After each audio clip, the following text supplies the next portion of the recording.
अस्सलाम वालेकुम दोस्तों, मैं हूं राव कमर रिजवान और आप देख रहे हैं मेरा यूट्यूब चैनल। दोस्तों, आज की कहानी दिल दहला देने वाली है। एक ऐसा लड़का जिसके माँ बाप नहीं थे, उसको किसी ने पाला पोसा बड़ा किया, उसे तालीम दिलवाई। जब उन्होंने अपनी बेटी के साथ उसकी शादी करना चाही तो उसको किसी और से मोहब्बत हो गई। मोहब्बत परवान तो चढ़ी लेकिन शादी में न बदल सकी। फिर उसके बाद उन दोनों की जिंदगी किस तरह से अजियतनाक हुई और क्या उन्होंने गलत कदम उठाए, ये इंतहाई दर्दनाक कहानी आखिर तक लाजमी देखिएगा। मजीद ऐसी वीडियोस के लिए मेरे चैनल को सब्सक्राइब करके बेल आइकॉन को भी प्रेस कर दें ताकि लेटेस्ट अपलोड होने वाली मेरी सबक आमूज कहानियां और दर्दनाक कहानियां आप तक बर वक्त पहुंचती रहें। तो चलिए दोस्तों, शुरू करते हैं अपनी आज की कहानी। मेरा चचाजाद फिरोज एक खूबसूरत नौजवान था। तभी रिश्तेदार लड़कियां उसके साथ शादी की आरजूमंद थीं, लेकिन वो हर किसी से बेनियाज बस अपनी ही धुन में मगन रहने वाला लड़का था। अगरचे वो मेरा कज़न था, लेकिन हमारे घर पला बढ़ा था। इसी वजह से मेरे बहन भाइयों में उसकी हैसियत सगे भाई जैसी ही थी। किस्सा ये कि मेरे वालिदैन को शादी के बाद 4 साल तक औलाद की खुशी देखनी नसीब ना हो सकी, तो दादा जान ने फिरोज को अम्मी अब्बू के सुपुर्द कर दिया कि तुम्हारी औलाद नहीं है, आज से ये तुम्हारा बेटा है। बताती चलूं कि फिरोज के वालिद का इंतकाल हो चुका था और उसकी वालदा की शादी दूसरी जगह कर दी गई थी। फिरोज को दादी ने पाला और फिर वो अम्मी की गोद का फूल बन गया। खुदा की कुदरत के उसको गोद लिए 2 माह गुजरे थे कि अल्लाह ताला ने मेरी माँ की गोद हरी कर दी। यूं उन्हें हकीकी औलाद की खुशी भी नसीब हो गई। कहते हैं कर भला हो भला। अम्मी जान फिरोज को पहले से ज्यादा चाहने लगी। कहती इसको माँ का प्यार दिया है तो मुझे बेटी की सूरत औलाद की नेमत नसीब हुई है। मैं फिरोज को कभी ये एहसास न होने दूंगी कि वो मेरा ले पालक है। उन्होंने ऐसा ही किया। बाद में यके बाद दीगरे अल्लाह ताला ने मेरी माँ को 3 बच्चे और इनायत किए, लेकिन उन्होंने सबसे ज्यादा फिरोज को अहमियत दी। इसके प्यार में कमी की और न उसको नजरअंदाज किया, बल्कि पहले से बढ़कर ख्याल किया। यूं 5 बच्चे एक ही माँ बाप के जेरे साए परवान चढ़े। स्कूल की तालीम मुकम्मल करके मैं और फिरोज कॉलेज में पहुंच गए। वो मुझसे 1 साल बड़ा था। तभी मेरी उसके साथ बनती थी। हम दोनों एक दूसरे से बेहद मोहब्बत करते थे। अम्मी अब्बू बल्कि सभी ददियाल वाले चाहते थे कि मुझको मेरे इस कज़न के साथ शादी के बंधन में बांध दिया जाए ताकि बिन माँ बाप के फिरोज को वालदैन का प्यार मिलता रहे। सभी इससे राजी थे। मुझे भी फुफ्फो वगैरह से इस बारे में सुनगुन मिली। ताहम ये बड़ों के फैसले होते हैं। मैंने फिरोज को ये एहसास न होने दिया कि बुजुर्गों के दरमियान ऐसी बात चल रही है, और ना ही उसने जाहिर किया उसे कुछ इल्म है। हमारा ताल्लुक पहले वाला भाई बहन जैसा ही रहा और हमने इन सरगोशियों पर कान ना धरे। जिन दिनों हम BBS फाइनल के स्टूडेंट थे, हमारा ट्रिप कॉलेज की तरफ से बहावलपुर से लाहौर गया। मैं और फिरोज हम जमात होने के बायस इस ट्रिप में शामिल थे। हमारे प्रोग्राम शेड्यूल में शालीमार बाग की सैर भी शामिल थी। 10 बजे के करीब शालीमार बाग पहुंच गए। बाग में बहुत रौनक थी। गैर मुल्की स्याह आए हुए थे। एक और तालीमी इदारे से लड़कियों का ग्रुप भी तफरीही और मुतालियाती ट्रिप पर आया हुआ था। ये तारीख की तालिबात थीं। ये कोई 30 के करीब लड़कियां थीं। सभी ने खूबसूरत और रंगीन लिबास ज़ेबे तन कर रखे थे। लड़कों की दिलचस्पी के लिए एक खास बात यह थी कि लड़कियां एक दायरे में रक्स कर रही थीं। उनके बीच में एक लड़की थी जो बहुत तेज तरार और सब सखियों की लीडर मालूम होती थी। वो बहुत खूबसूरत अंदाज से ताली बजा रही थी। बिल्कुल फिल्मों वाला सीन था और हम हैरत से तक रहे थे कि ये क्या हो रहा है। ये रक्स झूमर इतना दिलचस्प लगा कि हम तमाशा देखने को जरा दूर होकर घास पर बैठ गए। अचानक मेरी नज़र फिरोज पर उठी। वो दरमियान में खड़ी ताली बजाने वाली लड़की को बहुत गौर से देख रहा था। तभी उन लड़कियों ने दायरे में रक्स के अंदाज में घूमना बंद कर दिया और एक दूसरे की तरफ गेंद फेंकने लगी। ना जाने ये कौन सा खेल था। एक बार गेंद हमारी तरफ आ गई और फिरोज ने पकड़ ली। उस लड़की ने जो दरमियान में खड़ी थी फिरोज से गेंद वापस फेंकने को कहा, मगर वो शरारत के मूड में था। उसने गेंद ना फेंकी। लड़की करीब आ गई, तुनक मिजाजी से गेंद मांगने लगी। फिरोज और अकड़ गया। आखिर लड़की ने नरमी से काम लिया तो वो इनकार ना कर सका। उस दिन मुझे लगा कि मारूख मेरे कज़न के दिल में उतर गई है। वो तो गेंद लेकर चली गई फिरोज का दिल भी साथ ले गई। वो बार बार मेरे सामने उसका जिक्र तारीफी अंदाज में करने लगा और मैं नज़रअंदाज करती रही।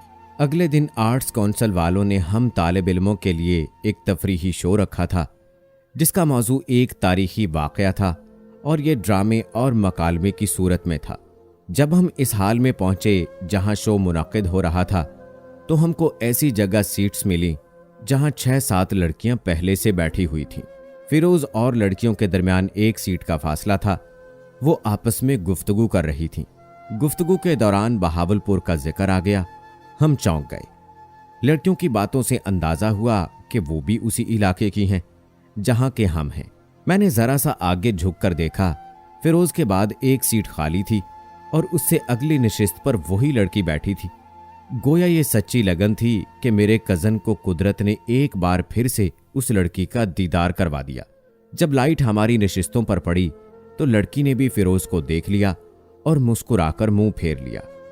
उस पर फिरोज बेचैन हो गया और उसके साथ बात करने का बहाना ढूंढने लगा।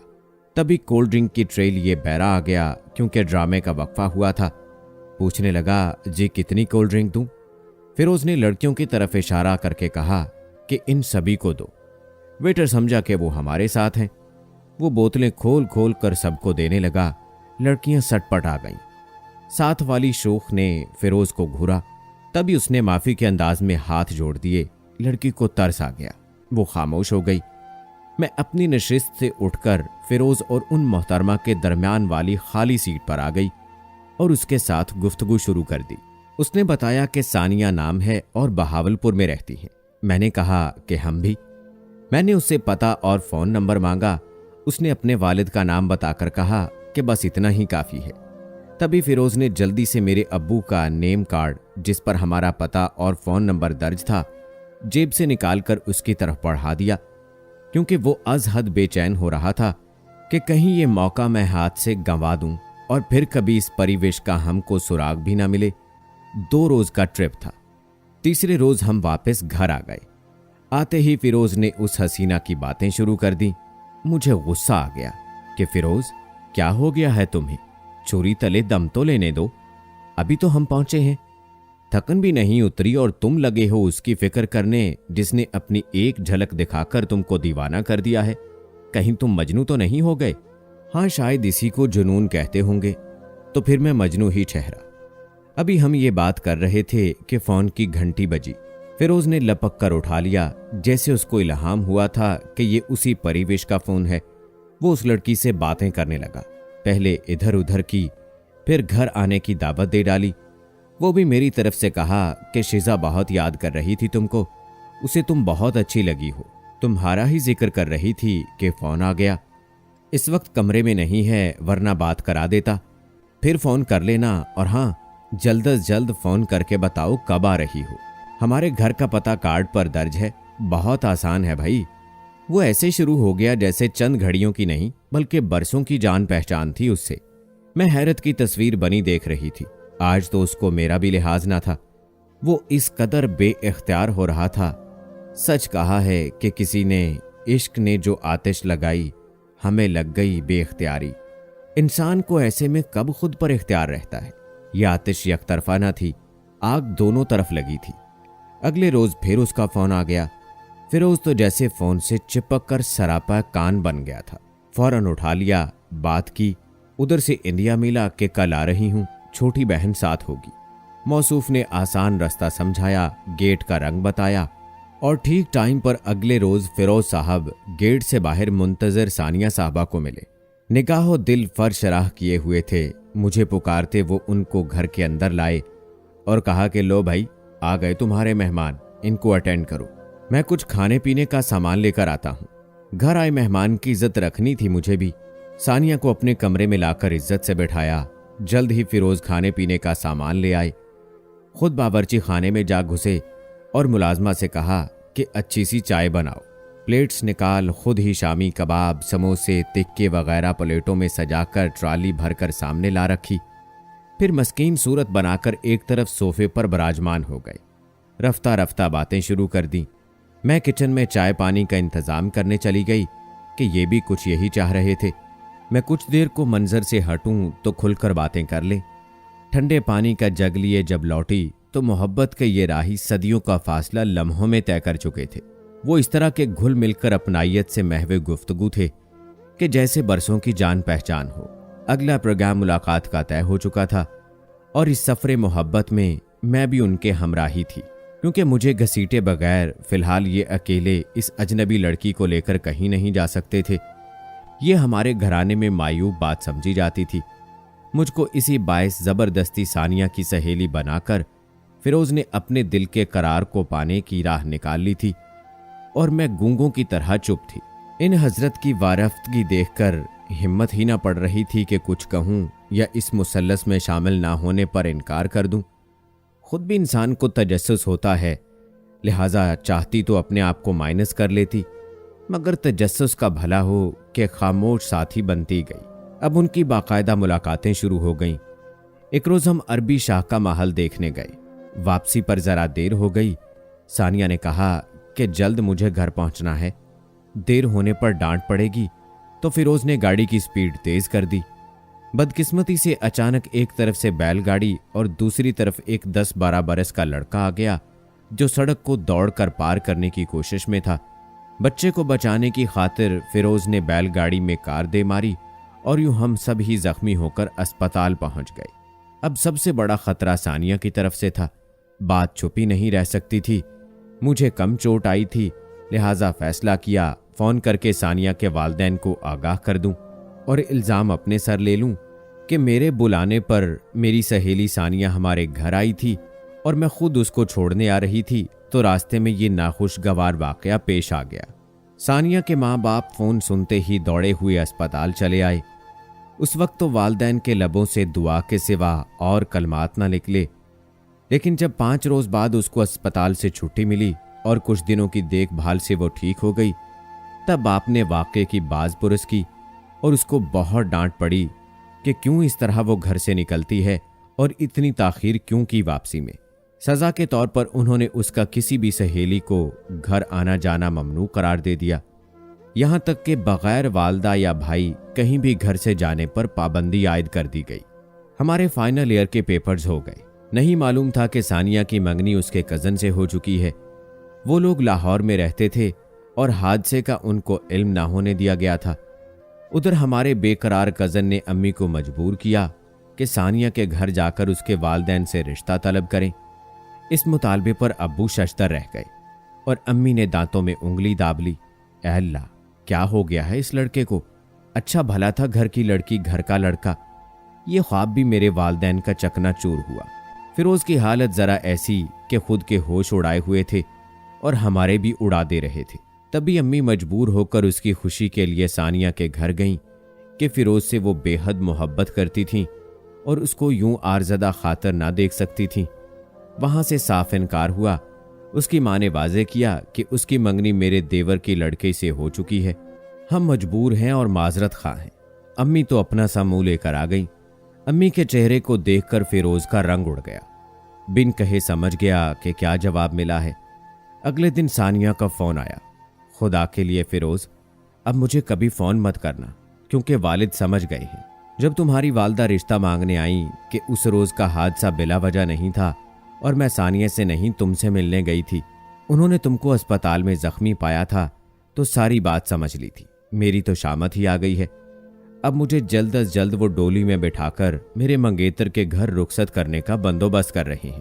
फोन सुनकर फिरोज की रही सही आस भी जाती रही। वो बेहद दिल गिरफ्ता था। मैं और मेरे वालिदैन समझ रहे थे कि हमारे मुआशरे में तो आए दिन ऐसे वाक़यात होते ही रहते हैं कि पसंद किसी की होती है और शादी कहीं और हो जाती है। ख़ास तौर पर हम लड़कियों का तो ये मुकद्दर बन चुका है। वक्त के साथ दोनों को सब्र आ जाएगा, सब कुछ मामूल के मुताबिक और ठीक ठाक हो जाए। सानिया की शादी को चंद दिन गुजरे थे। फिरोज की हालत गैर थी। वो ऐसे में कुछ भी कर सकता था।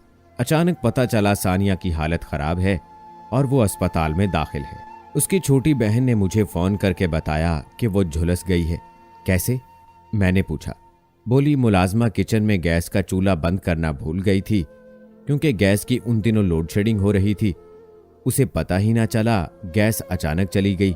मुलाजमा भी घर चली गई गैस आई तो दरवाज़ा बंद होने की वजह से किचन में भर गई। सानिया ने सालन गर्म करने को चूल्हे को माचिस दिखाई तो धमाका हो गया और आग लग गई। वो दौड़ती हुई बाहर तो आ गई, मगर कपड़ों ने आग पकड़ ली थी। इस वजह से बहुत ज्यादा झुलस गई। अस्पताल ले गए, मगर ज्यादा देर जिंदा ना रह सकी। ये अंदोहनाक खबर फिरोज के लिए कम तकलीफ देना थी। वो इस कदर रोया कि मेरी रूह का सुकून छिन गया। मैंने पूछा कौन से कब्रिस्तान में उसकी आरामगाह है। उसने बताया ये कब्रिस्तान हमारे इलाके का था, ज्यादा दूर ना था। फिरोज का इसरार था फाते पढ़ने मेरे साथ सानिया की कब्र पर चलो। मैंने सोचा कि जाना चाहिए ताकि मेरे कज़न को कुछ करार आ जाए। मुझे खुद बहुत अफसोस था। हम सानिया की कब्र पर गए। वो उसकी कब्र के पास बैठकर रोने लगा। बहुत देर बैठा रहा। सूरज तेज होने लगा तो मैंने कहा बस अब घर चलो। बड़ी मुश्किल से उसे वापस घर लाई। उसके बाद फिरोज को किसी ने हंसते ना देखा। वो हर रोज सुबह सवेरे कब्रिस्तान चला जाता और वहां कुछ वक्त गुजार कर आ जाता। इस पर भी उसका जख्म भरा और ना रूह को करार आया। कभी कभी तो उस पर ऐसी वहशत तारी होती कि रात को भी कब्रिस्तान की तरफ निकल जाता। सानिया की कब्र पर दिया जलाता और बैठा रहता। मैं पूछती कहाँ गए थे। कब्रिस्तान दिया जलाने गया था। सानिया से बात करने को दिल चाह रहा था। दुखी हो जाती, उसको समझाती, वो ना समझता। इसी तरह काफी दिन होता रहा। सुबह दम और शाम के बाद उसलिए वहां जाता था कि उस वक्त उसके घर वालों और रिश्तेदारों का सानिया की कब्र पर फाते के लिए आने का कम से कम इम्कान होता था। सर्दियों की एक रात वो इसी तरह घर से निकला। अम्मी परेशान थी, कहाँ जाता है इस वक्त। मैं तो जानती थी, अम्मी को ना बताती थी क्योंकि उसने कसम दे रखी थी। वो भयानक रात हमारी जिंदगी की मनहूस तरीन साबित हुई, क्योंकि उस रात वापस लौटते हुए फिरोज को एक पागल कुत्ते ने काट लिया। उसकी पिंडली लहूलुहान थी। फौरन अस्पताल ले गए, इंजेक्शन लगाए गए, मगर शायद वो ठीक होना ही ना चाहता था। उसने उसी करब में बिल्कुल इस दुनिया को छोड़ दिया और उसी कब्रिस्तान में सानिया की कब्र से कुछ दूर उसको जगह मिली। वो भी अपनी आखिरी आरामगाह में जा सोया, जिसकी उसे शदीद आरजू थी। शायद वहां जाकर उसकी रूह को सुकून मिल गया। कौन जाने किस दुनिया के मामलात और हैं और उस दुनिया के और दरमियान में मौत का काला पर्दा तना हुआ है। दोस्तों, ठीक है, मोहब्बत हो जाती है हर इंसान को और वो उसी के साथ जिंदगी गुजारना चाहता है, लेकिन फैसले तो अल्लाह की ज़ात करती है कि हमारे लिए क्या अच्छा है। तो हमें हर हाल में खुश रहना चाहिए। और आपको बता दूं, सानिया ने खुदकशी की थी। बस घर वालों ने बदनामी से बचने के लिए ये बहाना किया था कि किचन में आग लग गई थी। दोस्तों, क्या मोहब्बत में ऐसा कदम उठाना अक्लमंदी है? आप क्या कहते हैं कमेंट बॉक्स में जरूर बताएं। मेरी राय के मुताबिक तो बेवकूफ़ी है ऐसा करना। कैसी लगी आज की ये दर्द भरी कहानी? कमेंट बॉक्स में बताइएगा। मिलते हैं अगली वीडियो में। अल्लाह हाफिज।